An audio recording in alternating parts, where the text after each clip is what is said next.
Hola queridos amigos, ¿cómo están?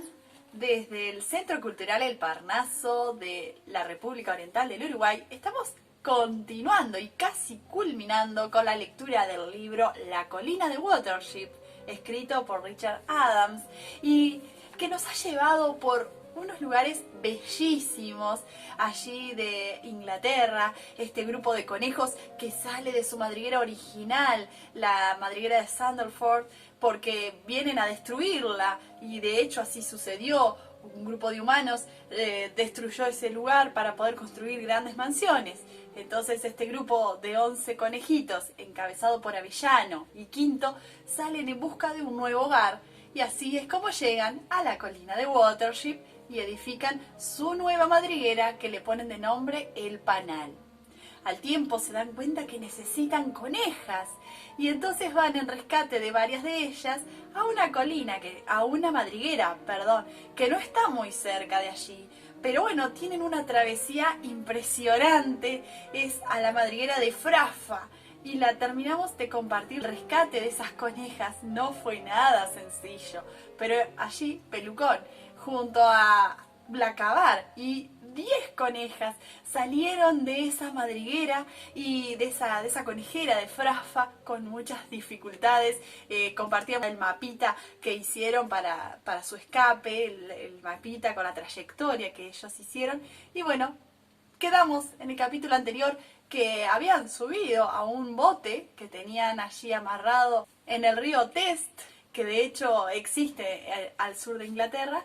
Y bueno, allí se subieron a ese bote, un bote, y llegaron a pasar por 2 puentes. El segundo puente, luego de 15 minutos de estar sobre ese bote, se detuvo y allí pudieron salir a flote por el otro lado del puente y hasta allí habíamos llegado. Los conejitos estaban exhaustos, se acostaron a dormir y en el día de hoy continuamos con el capítulo 40, el camino de regreso.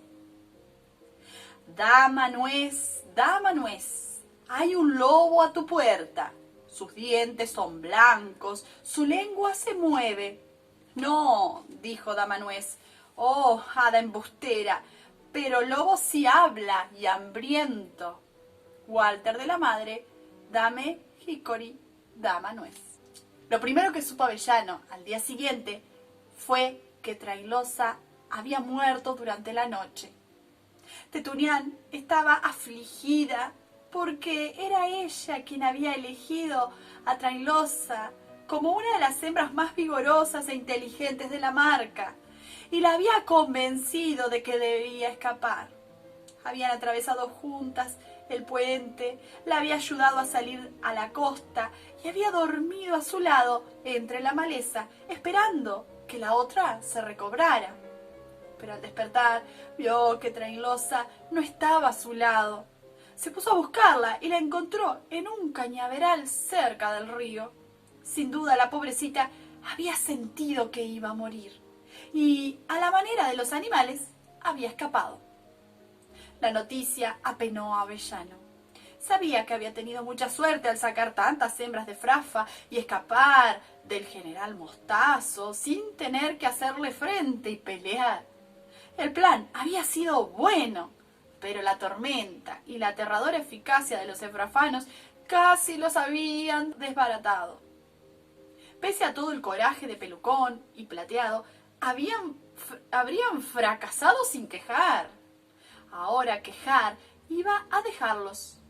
Pelucón estaba herido y su propia pata no estaba del todo bien. Como tenían que ocuparse de las hembras, no iban a poder viajar a campo abierto tan veloz o fácilmente como lo habían hecho viniendo de Watership. Le habría gustado quedarse unos días en donde estaban para que Pelucón recobrara su fuerza y las hembras se adaptaran y acostumbraran a la vida fuera de una conejera. Pero se dio cuenta de que el lugar era desesperadamente inhóspito. Aunque ofrecía buena protección, era demasiado húmedo para los conejos. Además, era evidente que estaba cerca de un camino muy concurrido. A partir del amanecer, empezaban a oír y oler el paso paso de jurudús, separados de ellos nada más que por una pequeña franja de terreno. Había inquietud constante y especialmente las hembras estaban sobresaltadas y nerviosas. La muerte de Trainlosa había empeorado la situación. Angustiadas por el ruido, por la vibración, sin poder alimentarse, las hembras iban corriente abajo a mirar el cuerpo y se juntaban para hacer comentarios sobre la comarca peligrosa y desconocida.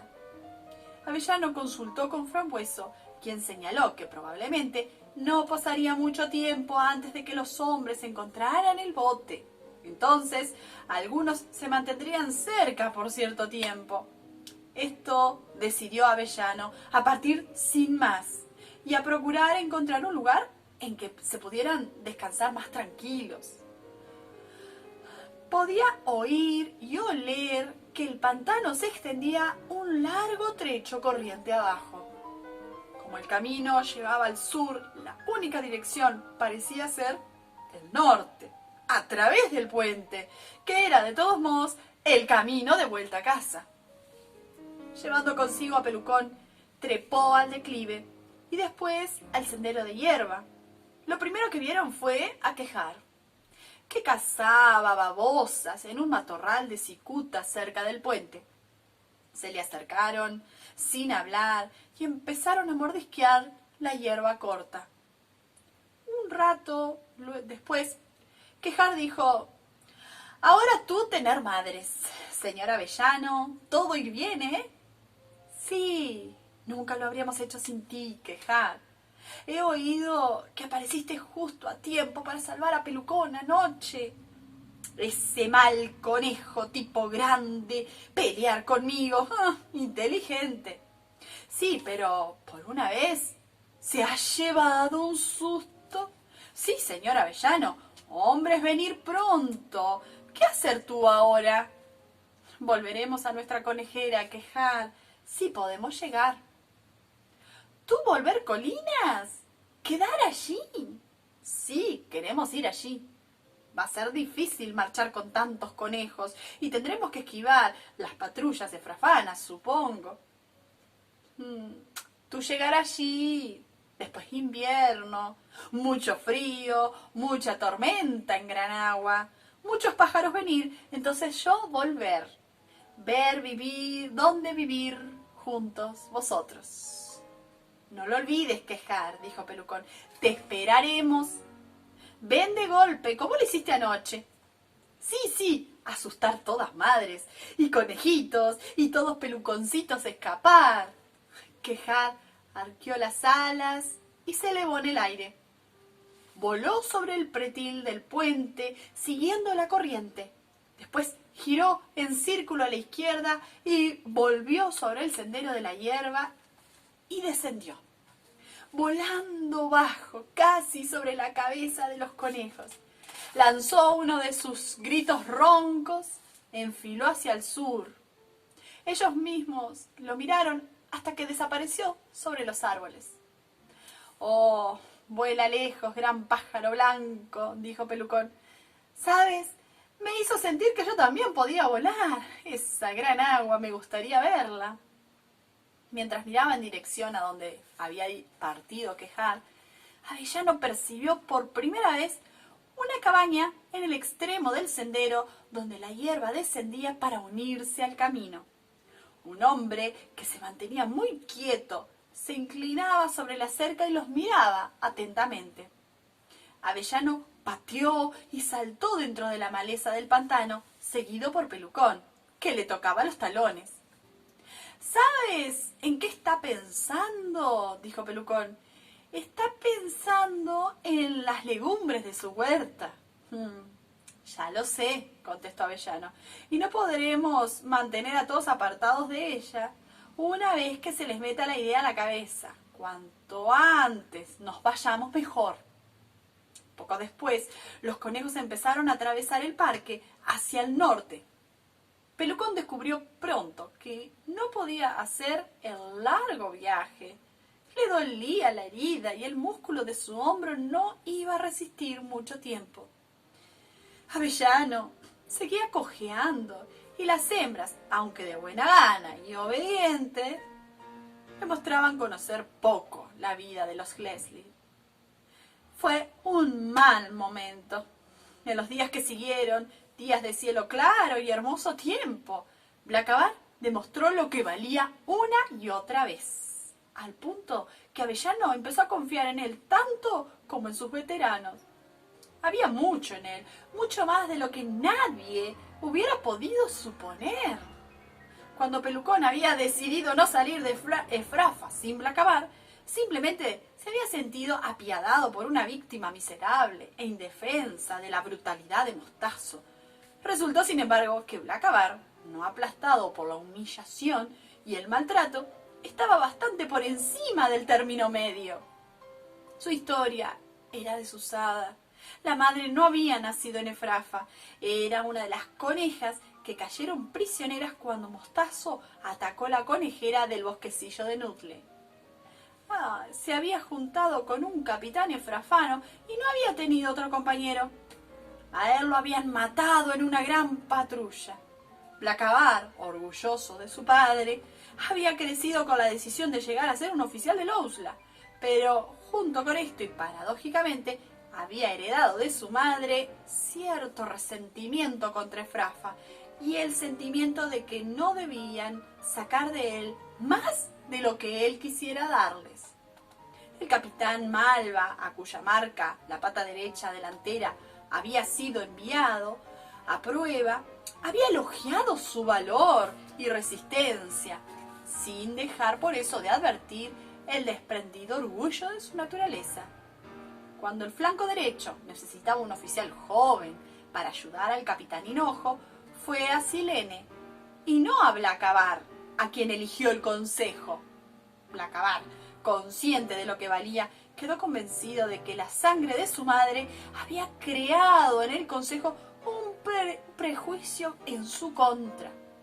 Todavía, lleno su ánimo por las injusticias sufridas, había conocido a Giselle. Se había hecho su amigo secreto y consejero de las hembras descontentas en la pata delantera derecha. Había sido él quien las había impulsado a dirigirse al consejo a pedir permiso para irse de Efrafa. En caso de haber tenido éxito, ellas hubieran pedido que él las acompañara. Pero cuando la delegación de hembras fracasó ante el consejo, Blacabar volvió a pensar en huir. En el primer momento había querido llevarse a las hembras, pero sus nervios, agotados hasta el límite, como lo habían estado los de Pelucón, por los peligros e incertidumbres de la conspiración, cedieron al fin. Blacabar huyó por su cuenta y fue atrapado por Silene. El castigo impuesto por el consejo había afectado su ánimo aguerrido, lo había convertido en el apático despojo cuya miseria había chocado tanto a Pelucón. Sin embargo, al oír el mensaje murmurado en el hoyo de la jaca, su ánimo se había encendido de nuevo, algo que no le hubiera sucedido a otro, y había decidido jugarlo todo al azar e intentarlo de nuevo. Ahora libre, en medio de aquellos afables desconocidos, se veía como un efrafano entrenado, que usaba sus habilidades para ayudarlos en la necesidad, aunque hacía todo lo que le decían. Tampoco vacilaba en hacer sugerencias, especialmente cuando se trataba de reconocimientos o de buscar señales de peligro. Avellano, que estaba dispuesto a aceptar ayuda de cualquiera, siempre que esa ayuda fuera buena, escuchaba todo lo que Blacabar decía y se contentaba con dejar a Pelucón, por quien lógicamente Blacabar sentía un enorme respeto, el cuidado de que no se sobrepasara en su celo cándido y ardiente. Tras 2 o 3 días de viaje lento y cauteloso, con muchas detenciones para ocultarse, se encontraron en un atardecer. Una vez más, ante el cinturón de César, aunque más al oeste que antes, junto a un montecito en lo alto de un promontorio. Todos estaban cansados y después de comer Silfly nocturno todos los días, tal como lo prometiste, dijo Giselle a Pelucón. Campanilla y Rápido sugirieron que valdría la pena cavar unos hoyos en el suelo blando, bajo los árboles, y quedarse allí 1 o 2 días. Avellano estaba de acuerdo, pero hubo que convencer a Quinto. Sé que nos hace falta un descanso, pero de algún modo no me gusta, Avellanal, dijo. Voy a tratar de averiguar por qué. Por mí estoy de acuerdo, dijo Avellano, pero dudo que puedas mover a los otros esta vez. 1 o 2 de estas hembras están listas para ser madres, como diría Quejar, y ese es el verdadero motivo por el cual Campanilla y los otros se van a tomar el trabajo de cavar hoyos. Ya conoces el dicho, conejo bajo tierra, conejo sano y salvo. Bueno, tal vez tengas razón, dijo Quinto. Esa Vilturil es una hermosa coneja. Me gustaría conocerla un poco más. Después de todo, no es natural entre conejos, ¿no? Seguir y seguir, un día tras otro.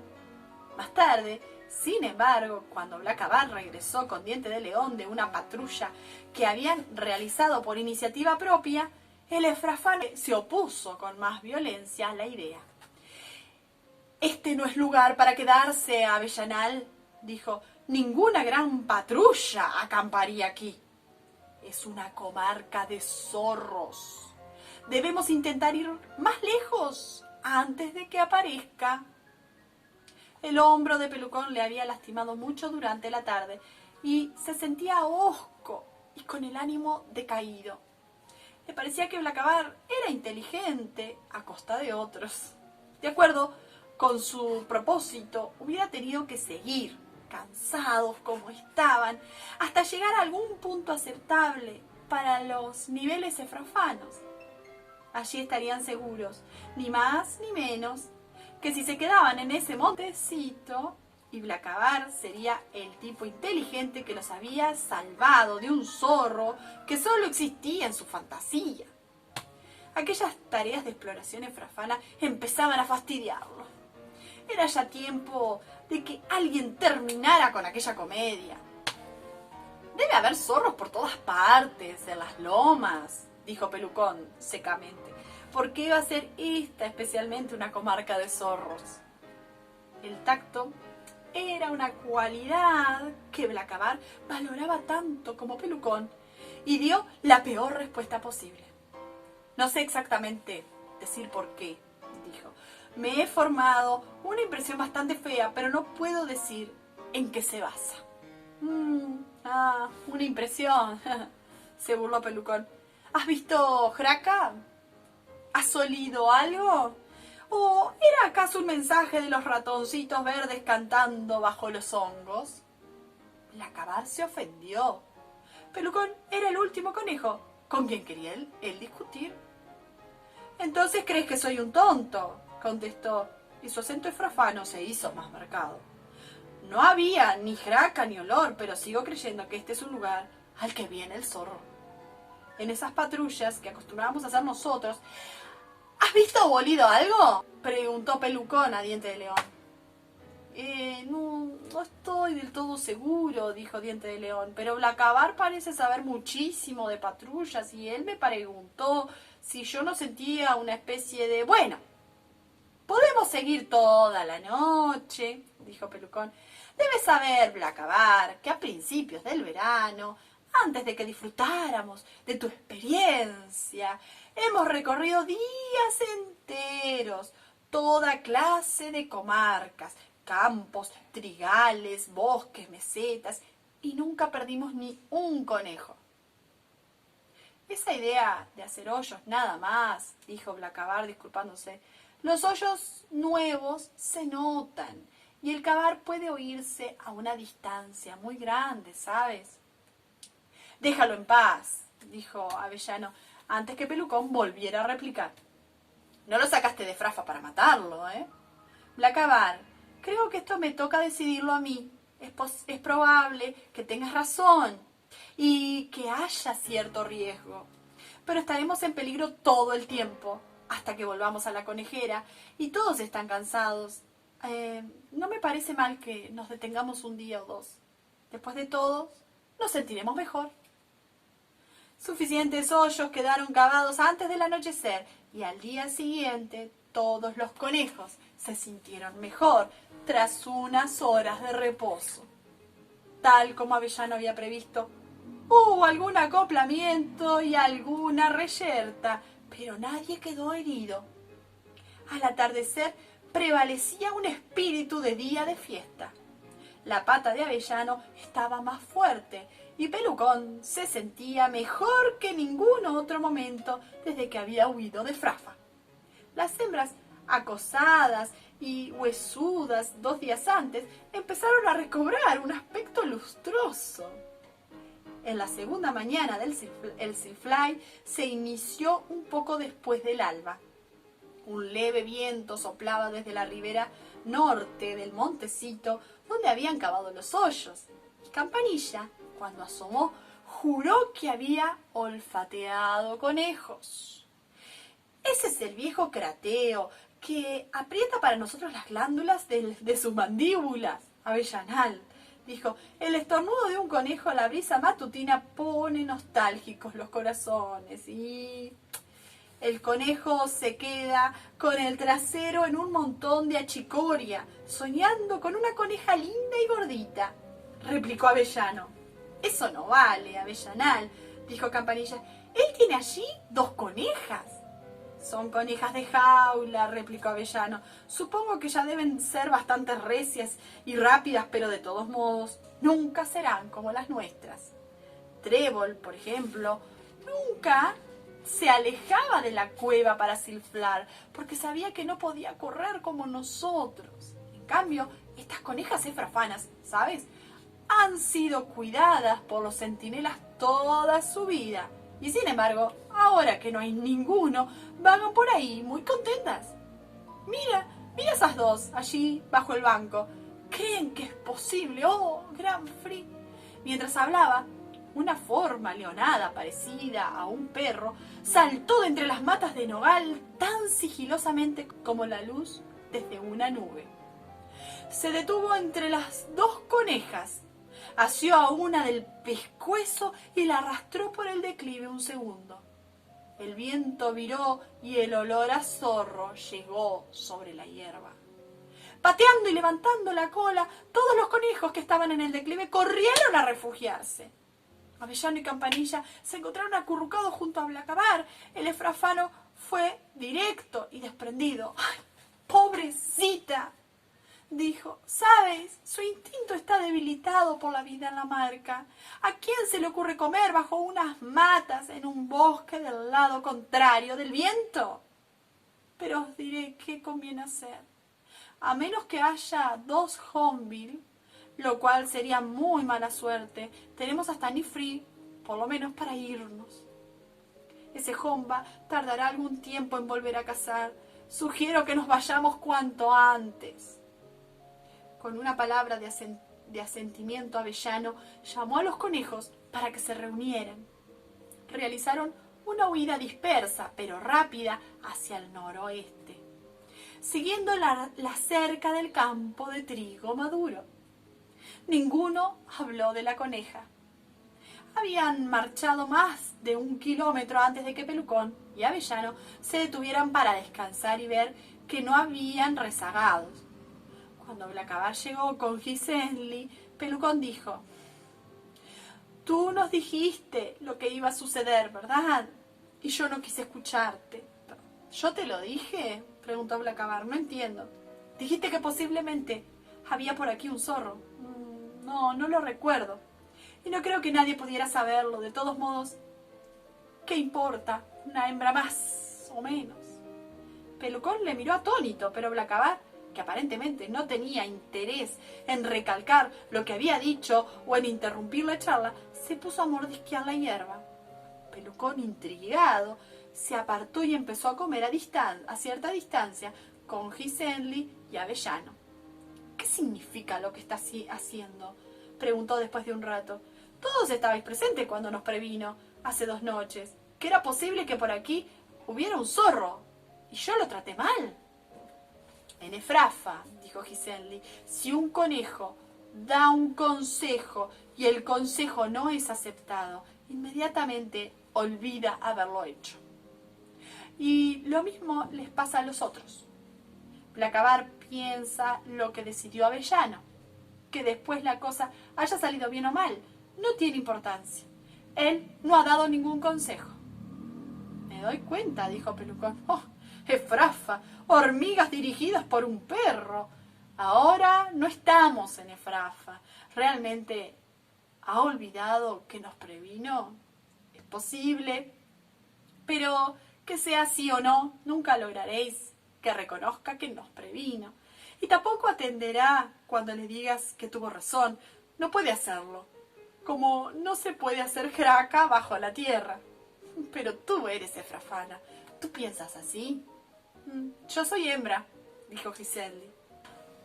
A comienzos de la tarde se acercaron al cinturón y Pelucón fue el primero en reconocer el lugar en donde Diente de León había contado la historia del conejo negro de Inglés. Era el mismo zorro, ¿sabes? Dijo a Avellano. Es casi seguro. Ay, debí darme cuenta cuán posible era que... Oye, dijo Avellano, sabes muy bien todo lo que te debemos. Las conejas están convencidas que te mandó el arairal para que las sacaras de Efrafa. Creen que ningún otro hubiera podido hacerlo. Y lo que pasó esta mañana es tan culpa tuya como mía. Pero no creí que pudiéramos volver a casa sin perder algunos conejos. Y ya hemos perdido 2. Y esto es mejor de lo que esperaba. Esta noche podremos estar de vuelta en el panal si nos damos prisa. Olvidemos ahora el jomba, Pelucón. La cosa está hecha. Y procura... ¡Caramba! ¿Qué es eso? Llegaban ante unos matorrales de enebro y rosas salvajes entremezcladas a nivel del suelo con ortigas y broña, en las cuales las bayas empezaban ahora a mudar y enrojecerse. Cuando se detuvieron para elegir un camino entre las malezas, 4 grandes conejos salieron de entre la hierba alta y se plantaron a mirarlos. Una de las hembras que venía detrás pateó y se preparó a huir. Huyeron a Blacabar, que la contuvo con rudeza. Vamos, ¿por qué no respondes a esta pregunta, Tailí? Dijo uno de los conejos. ¿Quién soy yo? Una pausa, después habló Avellano. Me doy cuenta de que son efrafanos porque están marcados, dijo. ¿Ese es Mostazo? No, dijo Blacabar a su lado. Ese es el capitán Silene. Comprendo, dijo Avellano. Hemos oído hablar de ti, Silene. No sé si tienes malas intenciones, pero lo mejor que puedes hacer es dejarnos en paz. En lo que a nosotros se refiere, hemos terminado con Efrafa. Será esa tu opinión, replicó Silene, pero puede que la cosa sea de otro modo. Esa hembra que está detrás de ti debe venir con nosotros, y lo mismo las otras que están contigo. Mientras hablaba, Plateado y Bellota aparecieron un poco más abajo en el declive, seguidos por Tetunián. Tras lanzar una mirada a los efrafanos, Plateado habló rápidamente con Tetunián, que se escabulló entre la bardana. Luego Plateado se acercó a Avellano. He mandado buscar al pájaro blanco, Avellano, dijo tranquilamente. Como ardid fue efectivo. Vieron que Silene miraba nervioso hacia lo alto y otro de la patrulla lanzó una mirada hacia los matorrales. Lo que dices es estúpido, dijo Avellano a Silene. Somos aquí muchos, y a menos que consigas más conejos que de los que veo, somos demasiados para vosotros. Silene vaciló. La verdad es que por primera vez en su vida había actuado con precipitación. Había visto a Avellano y Pelucón que se acercaban, con Blacabar y la hembra detrás. En su avidez por tener algo que mostrar al consejo, había supuesto que estaban solos. Los efrafanos generalmente se mantienen muy juntos cuando están al descubierto y no se le había ocurrido a Silene que podría haber otros conejos dispersos. Había visto aquí una dorada ocasión para atacar, quizá matar, al detestable Tailí y a Blacavar, junto con su compañero que parecía cojo, y llevar a la hembra de vuelta ante el consejo.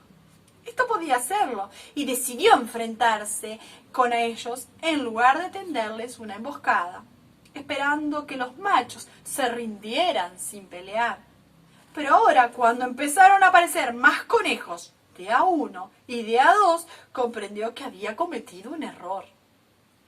«Tengo muchos más conejos», dijo. «Las hembras deben quedarse aquí, los demás pueden irse, de lo contrario, os mataré». «Muy bien», dijo Avellano, «saca toda la patrulla al descubierto y haremos lo que dices». En ese momento, un considerable número de conejos trepaba por la cuesta. Silene y su escolta los miraron en silencio, pero no se movieron. «Es mejor que te quedes donde estás», dijo al fin Avellano. «Si quieres meterte con nosotros, será peor para ti. Plateado y Frambueso, reunid a las hembras e iros. Los demás os alcanzaremos después». «Avellanal», murmuró Blacavar, «hay que matar a la patrulla, a todos. No deben informar al general». Eso también se le había ocurrido a Avellano. Pero cuando pensó en la terrible lucha y en los 4 esfrafanos hechos triza, porque eso era lo que significaba, no se sintió con ánimo para hacerlo. Al igual que Pelucón, sentía una especie de simpatía por el capitán Silene. Además, la cosa no iba a ser fácil. Es posible que algunos de sus conejos murieran también. Y por cierto, iba a haber heridos. No llegarían aquella noche al panal y dejarían una huella de sangre fresca por donde quiera que fuesen. Además, el desagrado que le producía la idea ofrecía desventajas que podían ser fatales. «No, los dejaremos en paz», replicó con firmeza. Blacavar guardó silencio y ambos quedaron mirando de frente al capitán Silene, hasta que la última de las hembras desapareció entre las matas. «Ahora», dijo Avellano, «vuelve con tu patrulla por el mismo camino por el que nos viste llegar. No hables. Vete». Silene y la patrulla emprendieron el descenso de la colina, y Avellano, aliviado por haberse librado tan fácilmente de ellos, corrió tras Plateado, seguido de cerca por los otros. Atravesado el cinturón, el avance fue excelente. Después de un día y medio de descanso, las conejas estaban perfectamente. La promesa de terminar el viaje aquella noche y la idea de que habían escapado al zorro y a la patrulla las volvía atentas y emprendedoras. El único motivo de demora era Blacavar, que parecía inquieto y continuaba demorándose en la retaguardia. Al fin, al caer la tarde, Avellano le mandó llamar y le dijo que marchara al frente, sobre la línea del sendero que seguían, y que buscara la larga franja de la barranca de hayas por el lado del amanecer. Blacavar se alejó un rato y luego volvió corriendo. «Avellanal, he estado muy cerca del bosque del que hablas», dijo, «y hay 2 conejos que están jugando allí en la hierba corta». «Iré a ver», dijo Avellano. «Diente de León, ¿quieres acompañarme?». Cuando corrían, declive abajo, hacia la derecha del sendero, Avellanal se detuvo un instante para reconocer las barrancas de hayas. Notó 1 o 2 hojas amarillas y un leve toque de bronce por aquí y por allá entre las ramas verdes. Después vio a Manzanillo y Frutillo que corrían hacia ellos entre la hierba. «¡Avellanal!», gritó Manzanillo. «¡Diente de León! ¿Qué ha pasado? ¿Dónde están los otros? ¿Conseguisteis algunas hembras? ¿Están todos bien?». «Pronto llegarán», dijo Avellano. «Sí, traemos una cantidad de hembras y todos los que fueron han vuelto. Este es Blacavar, que viene de Frafa. Oh, bravo por él, dijo Frutillo. Oh, Avellanal, hemos esperado al fin del bosque todos los atardeceres desde que te fuiste. Crateo y Maderita están bien. Han vuelto a la conejera y, ¿qué te parece? Trébol está preñada. Perfecto, ¿verdad? Espléndido, dijo Avellano. Será la primera. Caramba, hemos pasado tantas. Yo os contaré. Y también, ¡qué historia! Pero habrá que esperar un poco, vamos. Hay que buscar a los otros. Al atardecer, todo el grupo, 20 conejos en total, habían llegado al borde de la barranca de hayas y alcanzado la conejera. Comieron entre el rocío y las largas sombras, mientras el crepúsculo caía sobre ya los campos de abajo. Después todos se reunieron en el panal para oír a Avellano y Pelucón contar la historia de sus aventuras y aquellos que habían esperado tanto tiempo y con tanta ansiedad para oírla. Cuando los últimos conejos desaparecieron bajo la tierra, la gran patrulla que los había estado siguiendo desde el cinturón de César con superlativa habilidad y disciplina, giró en semicírculo hacia el este y emprendió el regreso a Efrafa. Silene era un experto para encontrar refugios nocturnos a la intemperie. Decidió descansar hasta el alba y después cubrir los 5 kilómetros de distancia para el atardecer del día siguiente. Y aquí culmina el capítulo 40 de La colina de Watership. Amigos, nos quedan pocos días para culminar esta historia, así que no se pierdan ninguno de estos capítulos. Qué bueno, este grupo de conejos regresa a su madriguera, el panal, junto con nuevos integrantes. Nos vemos hasta la próxima semana. Chau, chau.